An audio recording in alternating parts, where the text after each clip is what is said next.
All right, on this episode of Bare Knuckle Radio, very excited to be talking to an individual who competes at BKFC Prospect Series 3, which goes down on January the 27th, and a very intriguing strawweight contest set to go down as Jenny Savage knuckles up and toes the line against Taylor Starling, and great having Taylor on Bare Knuckle Radio. How's your day going so far, Taylor? It's awesome. Thank you for having me. Busy morning, training, getting ready for this fight. Only a couple days out, and I'm very excited. Yeah, I mean, I would think so for, I guess, presumably a host of reasons, but I guess I was thinking because you've been calling for this particular fight since around, like, late September, BKFC 51, you kind of, called out Savage, and probably even presumably before then, so how happy are you this fight is finally coming to fruition? I'm so happy. A lot of people don't know this is more than September. This is years and so much time since we last met in MMA, and it's kind of something. It's a fight I've always held on to and wanted to avenge. I don't typically hold on to that kind of thing. Like after a fight, whether I win or lose, I'm on to the next. I don't hold on to it. But this one, I have held on to. And seeing Jenny and Bare Knuckle when I came to Bare Knuckle, I knew at some point our paths would cross, and so now it's happening and I'm excited about it because I'm waiting to get that L back. Yeah, and you guys had quite the barn burner in MMA competition with that Road to M1 USA, and it was interesting because although it was a different combat sport, it was, I think, purely in the stand-up from what I recall, having checked out the fight, so kind of interesting to see it take place now in a bare knuckle context and everything. Yeah, like to see her in bare knuckle and like the way that fight went, that definitely made me want it even more. It was one of those things, like I didn't really anticipate going back down to 115. When I fought Jenny at the time, I wasn't, that was my pro debut. I had no idea truly what being a pro athlete was and like what it entailed, and like when it comes to nutrition or conditioning or the physical aspect, the mental aspect. I took that fight on 2 days notice and just literally on a whim drove to Kentucky to fight her, and the way that it went, like I can't be disappointed. It was something that I made 114 in 2 days and drove 9 hours to go fight this girl and had no idea really what I was doing. So this time, like to have more than enough time for a camp, because this was supposed to happen so many times. Now it's finally happening. I had a proper camp. I'm a completely different athlete and fighter now, and I'm excited to get in there and make her respect me. I was going to say, do you get the sense that she doesn't respect you at this juncture? Because, I mean, you've had some great fights in BKFC, as has your opponent coming up here. Like, do you get the sense she doesn't respect you, or just in terms of, like, evening up the series, quote-unquote, you mean?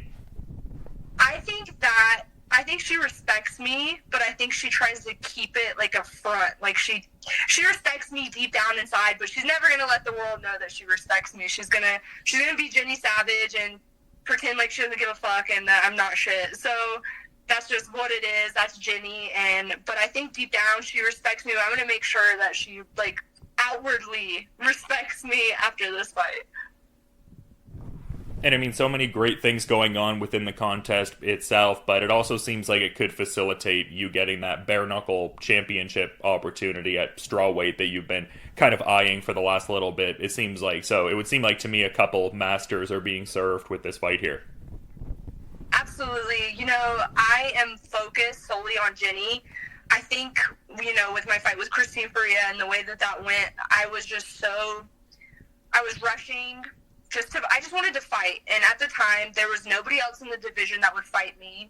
Everybody else was scared of Christine. I genuinely wasn't scared of Christine, so I was like, you know what, I'm just going to go for it. Why not? I believe I'm the best. I'm going to go challenge myself. It didn't go my way, but with the strawweight championship, like, I want that. I want to work for that, but it's not something that I'm just like, I got to go fight for the title immediately. Like, it's one of those things that, like, after I fight Jenny, if they put it in front of me, I'm going to work for it and do it. I know I can beat Britain. I'm not going to, like, press it so hard. I'm just going to worry. I got Jenny in front of me. I'm going to focus on beating Jenny up, and then whatever comes after that. If I got to take another couple of the strawweights out, I will, and then we'll see what happens. If they give me Britain right away, I'll take it. I don't care. I'm here to fight. I don't want to like just try to do it all at once. I'm so young. I have so much time to get there. And, you know, as great as the title is, it really doesn't mean anything. So I know I'm the best with or without it. And it'll be awesome to get there and get that belt. But, you know, I'm just focused on what's in front of me. And I'm excited to be on that journey to get there one day. Yeah, I mean, that makes sense. I mean, with this fight being over 4 years in the making, I get why you'd be so squarely focused. I mean, I imagine that's the case on a fight-by-fight basis anyway, but just, you know, what we've been talking about with this having been on your radar for so long. Yeah, this has been... I have lost sleep over this fight happening, and, you know, it was supposed to happen in September, and then it was supposed to happen in October, November, December. A lot of people don't know that. Like, this fight was supposed to happen, and me and Jenny both went through a couple of camps, more than 2 camps, to get ready for this fight, and it not go through. So for it to happen now, and it's only 3 days out, like, it's awesome. I'm so excited, and you know, at the end of the day, all the bullshit with Jenny or whatever negativity she has towards me or whatever, like, that all to me is just, like, behind me, because we've both worked our asses off to get to this point to fight each other, and now it's going to happen, and I'm ready for it. And it seems to be a fight that, I mean, obviously people of my persuasion, just layman fans of BKFC, are really excited for this one, but it seems like it's getting the attention of quite a few individuals. Like, I saw on the Instagram bout announcement that Christine Ferea and Britain Hart were kind of like having their say on the matter and just like intrigued by the fight and everything like that. So cool to see that that sentiment is shared, just so many people understanding what this fight represents and all. Yeah, Christine especially, because Jenny's gone out and trained with Christine. After I fought Christine, I've trained with Christine multiple times. I've gone out and trained with her. She's come to my gym. So, you know, she's definitely got some, like, salt in the game when it comes to watching this fight and, like being interested in it. She's worked with both of us. She knows how both of us are, and it's exciting. Like, I'm excited that she's going to watch it. She has just been like, I am neutral. I'm Switzerland when it comes to you and Jenny, but I'm excited for the fight. Britain, I don't know. I don't care what Britain has to say, and I don't pay attention to what she says. I mean, you almost have to have that mindset, I guess. Just, I mean, I know we were talking about being very focused on this fight, but I mean, just in the sense of now that you're within this division, she might be a future opponent if things fall into place. So is that almost a mindset you have to kind of have, or is there some sort of rivalry with Britain Hart going on, I suppose? I don't really have a rivalry with Britain Hart, but I don't really care for her as well. So that's that. I mean, if she's a champ, gotta watch. Like, she should be scared. So.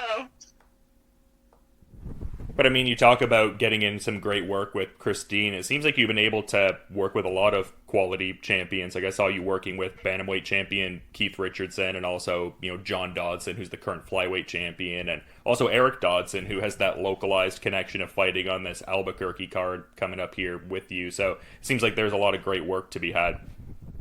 Yeah, it's awesome. It's cool. It's such a blessing. Like, you know, to me, like, all of those people are all very deserving of being champions, but to me, like, just as a human being, like, I don't look at that. I look at, like, who they are just, like, outside of the championship thing. I think of, like, their attitude, their energy, the way that they carry themselves and stuff is very championship-like, but me, just personally, like, all of those people have a relationship with me that's, like, was before that or outside of that. So it's not, like, to me, it's just really cool. It's cool to see all of those people get what they deserve and to have them in my circle, and it's awesome. It makes it a great thing. But yeah, it's crazy. I'm like, now that you said that, I'm like, yeah, you're right. I have, like, all the champs around me. Now it'll be my turn soon. I'll have one. I'll have a belt. Yeah, I was going to say, it's just a great, you know, collective of people you've surrounded yourself with. And, I mean, you're definitely doing great things as well. I mean, this is a hugely exciting fight. And I guess just in going back to what I mentioned, that this one's going down in Albuquerque, I was seeing in a couple articles that it's actually one of the bigger markets for BKFC, it seems like just big, raucous crowds. Like, I imagine that excites you to a certain extent as well, just understanding that this is such a, you know, a fervent market for BKFC and all. Albuquerque is one of the fight capitals of the world. This is where I actually grew up in Albuquerque, New Mexico. This is where I started fighting. This is where I discovered fighting. All the greats are here. There's Cowboy, John Jones, John Dodson. Like, all these really great fighters have come out of Albuquerque. And, you know, this is a special place to me. It's where I started. It's where I grew up. And to be here, like, I think that's another reason why they bring me back here, because this is, like, home to me. And I get to have some of my people that from here come out. And Albuquerque, like, whether you're a professional fighter or not, these people love fights. They love violence. They love fights. They might not even know what's going on, but they're going to show up and show out. Yeah, I mean, it even comes across on the broadcast when I check out those Albuquerque shows, for sure. But kind of mentioned it a couple times in the chat, the fact that you're now, you know, navigating 115 pounds as opposed to, you know, 125 more so. I mean, still ranked within flyweight, but I've seen some posts you've had where you're talking about how you're going to be an absolute unit at strawweight. Like, how's it feeling as you're kind of, like, in the mix now at 115? It would seem like your optimal division and all. It's funny because when I was a young teenager and I didn't have all the fancy nutritionists and stuff, like, I just wasn't a woman yet. So, like, I was tiny and I, you know, whatever. Like, I just hadn't hit that growth spurt where I, like, had muscles and, like, everything. And when I was fighting at 125, I didn't think it was possible for me to get back down to 115. And, you know, after my last fight with Jade, she was big. And I was like, okay, I feel like maybe I can consult with some people and see, like, if it's possible that I get down that weight. And now that I'm here, I'm like, man, I should have been fighting at 115. Like, this has been a breeze, and it's really, you know, Thursday and Friday are gonna suck when I have to really cut, but I'm right there. Like, I'm right there, and I think 115 is great. I'm so much taller than these girls in the division, and I'm gonna be a lot heavier when I fight, so it'll be my turn to be the bigger fighter. Yeah, I was gonna say, I mean, how do you think that would inform your style, if at all? Because, I mean, you already seem like you have got that, like, good range and stuff like that. But, I mean, having a certain size advantage, in a sense, might benefit you with some of the infighting. Like, is it just like a switch that benefits you on multiple levels, do you think? Oh, 100%. I love being a taller fighter. I know how to use my range. I know I'm going to be heavier, so I know I'm going to be hitting harder. So it's got all of its advantages. I think as long as people who are taller, like, know how to use it, then it works in their advantage. If they don't, then that's where it kind of falls apart. But me, I love being the taller fighter. It's the best. I know how to use it. And we've talked about your history with Jenny Savage, albeit in another combat sport. I guess I'm curious to get your insights on what you think some of Jenny Savage's better skills have been within a bare knuckle context, and just your thoughts on the resume as well, with her previously having contended for championship gold and all. I think that Jenny, you know, after fighting her too, and, like, seeing her when we were just, it's been 4 or 5 years, like, she has definitely really amped up her training and conditioning and her physicality. Like, she looks amazing. Like, I'm not going to sit and be like, this girl looks like a slouch. She's not. Jenny's good. She looks like she's in the best shape of her life. Like, that's awesome. I think that she's kind of stayed the same for the most part. You know, I don't really see anything too different, but Jenny hits hard. I've been hit by Jenny. She's an athlete, and she's good, so I'm excited. I'm looking forward to it. Like, I'm not going to fight a can, and that makes me happy. Yeah, such an exciting division right now. I feel like there's a lot of, you know, great movement within, like, the top ranks within the division, and I guess to that point I'm kind of curious, because it seems like the lineal champion Britain Hart is looking to potentially next fight the Thailand champ Po Denman, or at least that's what would seem to be the case. If that does, in fact, come to fruition, how do you see that Britain Hart and Po Denman fight playing out? I think Britain's going to beat her up. Britain is just, like, so scrappy, and I think that is going to be a shock to Po Denman. It's different. Like, I mean, she's got the Muay Thai background and the Muay Thai style going on and that Thailand energy, but Britain, the one thing that Britain has is she has the mindset, like, you can't tell Britain Hart that she's not the best. And, like, that's how a fighter should be. But, like, Britain Hart's going to go in there, she's going to fight down and throw down. And I think I think it might shock Poe. Yeah, I mean, some good analysis. Should be an interesting fight if and when that does, in fact, transpire. But one of the cool things, I think, with you is just how, proud of a mom you seem to be and everything. Like, what's the sentiment from your kids with, like, the fighting and stuff like that? Is it like they're enthusiastic about it? Is it kind of like a, peeking through fingers sort of thing? Like, what's their vibe in that sense? That's what I'm about to get emotional. But, like, my children, they have just, like, they've been in it so long with me, like, since they were born. Like, they've been in the gyms and in the lifestyle and in and out of camps. They know when I have to go on a fight trip. They've been a part of it for so long, and it's cool because now as they're getting older, I'm still mom and, like, I'm embarrassing, but they are starting to have, like, these little moments where, like, when they're in the gym, they're doing stuff with me and they are enjoying it. They like going to the gym. And my oldest, he's 7, he's in school, like, showing his friends, like, look at my mom, she's a fighter. And he's starting to think it's cool. For a little while, he tried to hide it, like, he didn't really care, but now I can see that they're really starting to think that I'm pretty cool. So it's awesome. And, this fight journey, like, ever since I've had them, has been just completely revolved around me showing them, like, that if you don't give up and you work hard and you're nice to people and you keep pushing even though shit can suck, like, as long as you want something, that you can go after and get it no matter what the circumstances. And that's with anything that they do in their life. Like, they don't have to be fighters necessarily. I just want them to learn that, like, no matter what, as long as you have a good attitude and you push through and you go for it, you can do it. And I think that they're starting to pick that up really well. And I'm a very proud mommy. That's so cool, because I feel like sometimes I talk to fighters who are parents, and sometimes it's at that point where they're a bit too young to understand, or then they're almost like teenagers or something of that persuasion, and then they are fully aware of what's going on. It's cool that I'm kind of talking to you at a stage when they're just kind of coming into the awareness of what you do. That's really cool.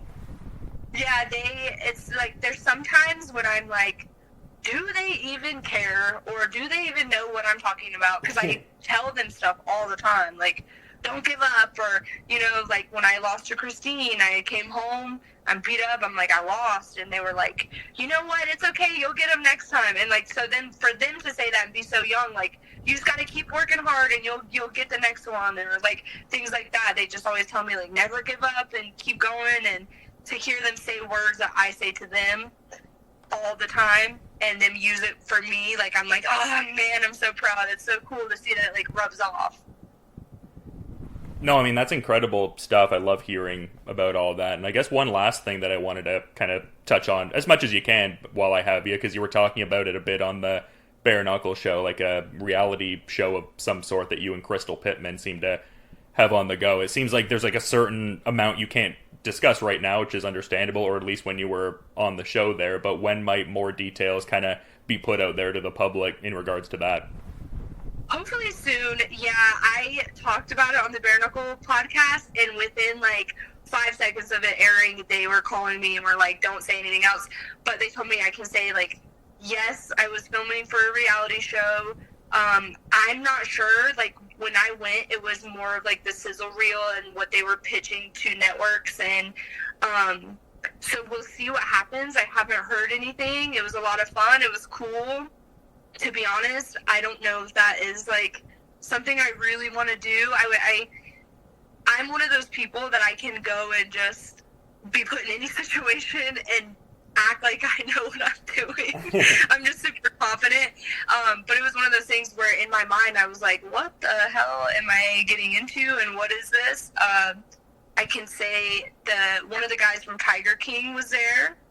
But yeah, it was cool. It was interesting. It was like a one-time little thing so far. It's one of those things that once it picks up or gets signed to a network, that it will take off. But yeah, that's not all I could say, really. No, fair enough, and I don't want to get you into any trouble, so I mean, not trying to peel back the curtain too much, but just thought that was interesting to hear on the show.